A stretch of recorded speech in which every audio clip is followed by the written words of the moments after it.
हर हर महादेव। आज हम भगवान शिव का श्री दक्षिणामूर्ति स्तोत्र का पाठ करने जा रहे हैं। भगवान शिव को गुरु स्वरूप में दक्षिणामूर्ति कहा गया है। दक्षिणामूर्ति अर्थात दक्षिण की ओर मुख किए हुए शिव इस रूप में योग, संगति और तर्क का ज्ञान प्रदान करते हैं और शास्त्रों की व्याख्या करते हैं। कुछ शास्त्रों के अनुसार यदि किसी साधक को गुरु की प्राप्ति ना हो तो वह भगवान दक्षिणामूर्ति को अपना गुरु मान सकता है। पूर्णिमा का दिन भगवान दक्षिणामूर्ति की पूजा के लिए अत्यंत शुभ होता है। भगवान दक्षिणामूर्ति की वंदना के लिए बृहस्पतिवार शुभ है। श्री दक्षिणामूर्ति स्तोत्र। स्वयं के अंतर मन में देखने पर संपूर्ण विश्व एक दर्पण में बसे नगर के समान है। अपने आत्मन के भीतर से देखने पर नींद के स्वप्न की तरह माया से बना यह बाहरी संसार आत्मन की आध्यात्मिक जागृति के समय स्वयं अद्वैत आत्मन के भीतर साक्षात दिखाई देता है। अपने गहन मौन से इस ज्ञान को जागृत करने वाले उन गुरु रूप श्री दक्षिणामूर्ति को नमस्कार है। यह जगत जो बीज के अंदर स्थित अंकुर की भांति है, वह माया के द्वारा रचित आकाश और समय से मिलकर बार बार अनेकों रूपों में जन्म लेता है।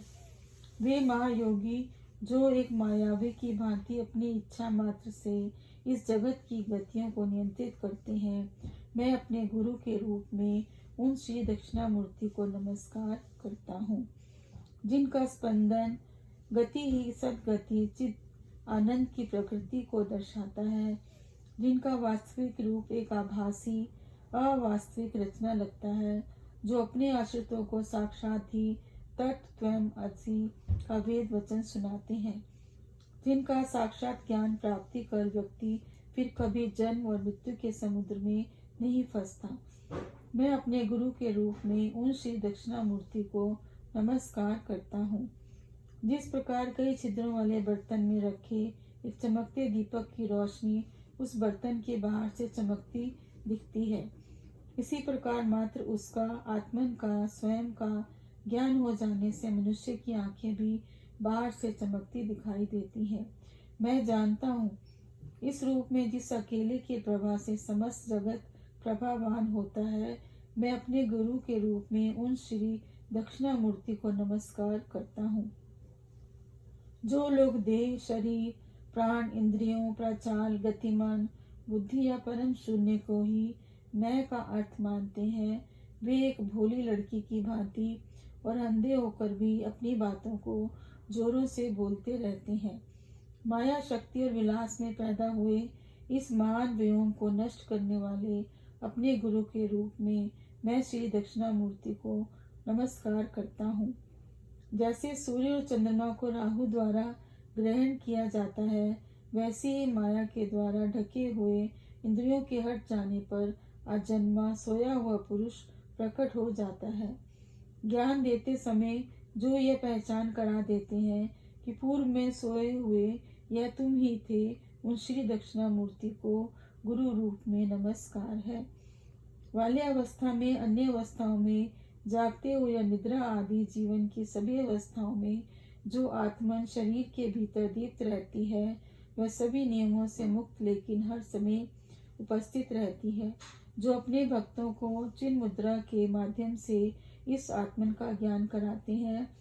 मैं उन दक्षिणामूर्ति को गुरु रूप में नमस्कार है। विश्व में जो अलग अलग संबंध जैसे कि कार्य कारण, स्वामी, शिष्य, आचार्य, पिता पुत्र आदि दिखाई देते हैं और जागृति में ये सभी संबंध पुरुष को भ्रमित करने के लिए माया द्वारा बनाए गए हैं, मैं अपने गुरु रूपी श्री दक्षिणामूर्ति को नमस्कार करता हूँ।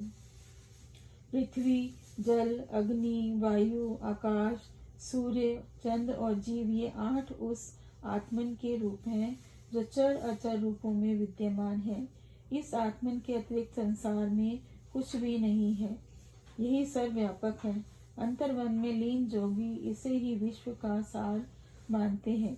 मैं अपने गुरु रूपी श्री दक्षिणामूर्ति को नमस्कार करता हूँ, क्योंकि इस स्तुति में स्वयं की सर्वव्यापकता स्पष्ट रूप से प्रकट हुई है, जिनके बारे में सुनने से, उसके अर्थ पर विचार करने से, ध्यान और भजन करने से अष्टांगिक ऐश्वर्यों के साथ विश्व के परम सार के ज्ञान की प्राप्ति होती है। बिना बाधा और कठिन प्रयास के आध्यात्मिक जागृति प्राप्त होती है। श्री दक्षिणामूर्ति स्रोत समाप्त। दक्षिणामूर्ति स्रोत का पाठ करने से भगवान शिव की कृपा प्राप्त होती है और हमारी सर्व मनोकामनाएं पूर्ण होती हैं। भक्तजनों, कृपया मेरे चैनल को सब्सक्राइब करें और मेरे प्रोत्साहन को बनाए रखें। धन्यवाद।